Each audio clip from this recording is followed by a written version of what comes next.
Welcome back, journeyman. If you like what we're doing here, hit that like button and subscribe to the channel. I agree. So this is episode 6, Okay. and we're taking a look at the moon, All right. but not just as our celestial neighbor, but as a potential, backup for humanity, right? Right. So how vulnerable are we? I mean, really, Yeah. could the moon really serve as some kind of ark? And we're going to approach this from a different angle than we normally do. Interesting. Not just modern science. We're also going to look at ancient myths. Wow. How are those two things connected? I know, right? It's fascinating to me how those two kind of intersect, like these stories. They might hold clues. Hidden in plain sight. Yeah, Okay. about the moon and our relationship to it. I'm all ears. Okay, so let's dive into the evidence. Right. We've got research, articles, ancient texts, all this stuff. Oh, wow. But first, we have to really understand the danger that we face here on Earth. The dangers. Yeah. Like what? Well, Earth has a history of, crazy stuff. Okay, yeah. I'm not talking about everyday events. No, I get that. This is like planet-altering stuff. Okay. Floods, volcanoes, impacts. Right. Like maybe a comet or asteroid. Yeah. Like the Younger Dryas. Oh, wow. That's scary.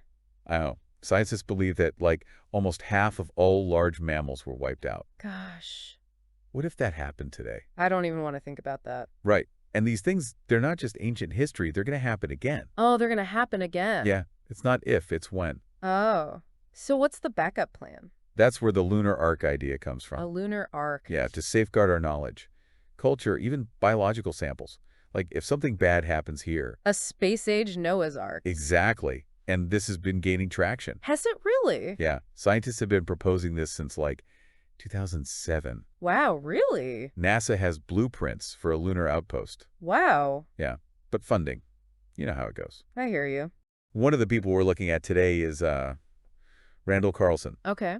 He's been advocating for this idea since 2007. Oh, wow. He had a presentation slide back then. It's called An Ancient Idea is Revived and Promptly Forgotten. He was ahead of his time. Yeah, seems like he was. So we're talking about safeguarding civilization on the moon. But before we get into that, let's talk about the moon. It's not just a rock in space, is it? It's not. No. There's a lot more to it than that. Like what? It's weird. Okay. And it sparks debate. Like what's so weird about it? Well, for one thing, it's got some unusual characteristics. It's puzzled scientists for, forever. Really? Like, give me an example. The density is surprisingly low. Oh. So there must be big voids in there. Oh, wow. And it's tidally locked. Meaning what? It shows us the same face all the time. Yeah. And during a solar eclipse, Yeah. the moon looks like it's the same size as the sun. Oh, wow. Blocks it out perfectly. Well, pretty perfect fit. Coincidence. Maybe. Maybe. Or maybe Oh. clues to something more deliberate. You're going to say it's artificial, aren't you? Well, Randall Carlson believes that those anomalies and those old stories, they might be evidence of something artificial. Wow. So someone built the moon. Well, we are aiming to spark conversation, right? Yeah. We're exploring ideas, questioning assumptions. Okay. I mean, even mainstream science admits that there's something unusual about the moon. Right. And when you look at all those stories, ancient stories, Yeah. it makes you wonder. It does make you wonder. But let's get back down to Earth for a minute. Okay. If we're talking about the moon as a sanctuary, Yeah. we need to know if that's even possible. Yeah, that makes sense. With our technology, I mean. Right, of course. So before the break, we were talking about the moon and all its weirdness. Yeah, the low density, the tidal lock, and how it's the perfect size to block out the sun during an eclipse. Right. So the low density thing, that means there are huge empty spaces inside the moon. Voids. Yeah. Now, those could just be natural from when the moon formed. Okay. But some people think, well, maybe it's not natural. Maybe those voids are there because, because somebody built it that way. Built it? Hang on. Are you saying someone built the moon? I mean, it's a pretty wild idea, right? But think about it. The moon's size, its position, it's all so precise to get those perfect eclipses. I mean, do you think that's just a random chance? Or could there be something more to it? I see what you're saying. But even if we say, okay, maybe someone built the moon, who could have done that? And why? That's the big question, isn't it? And honestly, we don't really know. But Randall Carlson, who, as you know, we're looking at a lot in this deep dive, he thinks maybe ancient myths can give us some clues. Oh, interesting. How so? Well, he doesn't see those old stories as just, made up stuff. Right. He thinks they might actually hold some ancient knowledge. Like real knowledge. Yeah, maybe even memories of stuff that happened way back when, or, really advanced civilizations that we don't know about. You're saying ancient people knew something about the moon, Something we're just starting to figure out now. Maybe. It's pretty mind-blowing, isn't it? And Carlson talks a lot about the idea of secrecy in these myths. You know that phrase, sub rosa? Sub rosa. It's Latin, means like under the rose, happening in secret. Okay. It's like there's a hidden layer of knowledge in these stories, just waiting for us to crack the code. This is all getting a little sci-fi, isn't it? But it's pretty exciting, too. So we've got these weird things about the moon that science can't fully explain. And then we've got these old stories that maybe, just maybe, are hinting at something incredible. I mean, could the moon be way more than we think it is? It's a great question, isn't it? But even if we, even if we don't go down that rabbit hole, there's still the whole idea of using the moon as a sanctuary. Right, right. And we can't forget about the threats that are out there. No, definitely not. So a lunar ark, as we've been calling it, could really be like an insurance policy. That's a good way to put it. If something terrible happened here, we'd have a backup. For humanity, for all our knowledge. Exactly.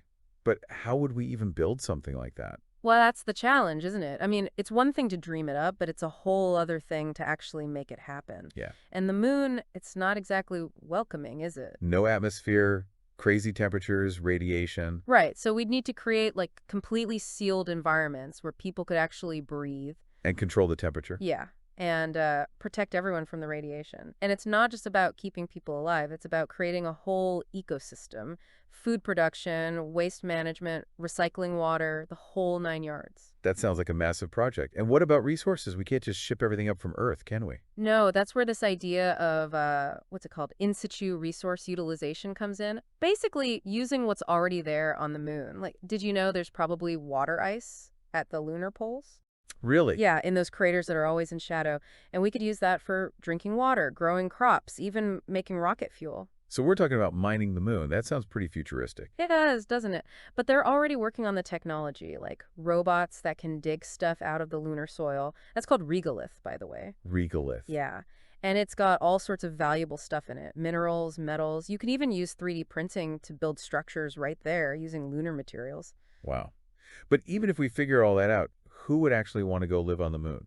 Yeah, that's a really interesting question. And it's not just about finding people who are, brave or adventurous. We'd be creating a whole new society up there. Right. So we'd need engineers, scientists, farmers, doctors, teachers, people with a ton of different skills. And they'd have to be really adaptable, resilient, and really good at working together. Because it's going to be a pretty small community, at least at first. Exactly. It's almost like a giant social experiment. We could build a brand new society, and maybe, just maybe, we could learn from the mistakes we've made down here. That's a really interesting thought. But building a new society, I mean, that's never easy, is it? No, of course not. There'll be disagreements, conflicts. That's just human nature. But maybe that's part of what makes it so important, learning to get along, working things out peacefully, creating something that actually reflects the best parts of being human. All right, gentlemen, welcome back for the final part of this deep dive. We've talked about the dangers, the moon is a sanctuary, all that. But let's get real. How do we actually build this lunar ark? Yeah, that's the million-dollar question, isn't it? We can talk about the big picture all day long, but how do we make it a reality? This would be like the biggest thing humanity has ever tried to do. No kidding. So where do we even start? What's the first step? What are the big, roadblocks? Well, first of all, you got to remember, the moon is not exactly a friendly place. Yeah, we talked about that.